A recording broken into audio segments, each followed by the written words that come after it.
Tita mo yan. Tita yun. Tita mo yun, tita.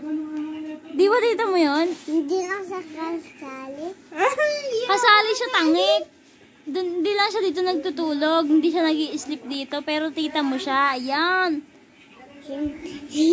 Hindi yan tita. Eh, ba't ka nag-bless kay tita? Nag-bless ka sa kanya. Ba't ka nag-bless sa kanya? Tita mo yan. Nuga? Ayaw niya ako, tita.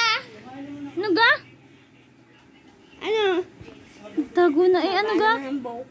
Tita mo yan. Ano? Ayaw mo ni Wala. Kiss mo na dali. Kiss mo ang tita dali. Kiss mo si tita dali. Hindi ako. Ito si tita oh. Ayun. Yun. Tita mo yun. Hindi. Susumbong kita kay daddy. Haba. Mama yun eh. Anong haba? Mapagwala tita niya. Laki yun eh. Laki o bakit? Maliit ako? Bastos ka. Ayaw mo na. Pag tita mo maliit lang pala. Gusto mo maliit lang. Bastos to mama. Porque malaki si Ate Jera. Hindi niya daw tita. Maliit lang daw yung tita niya.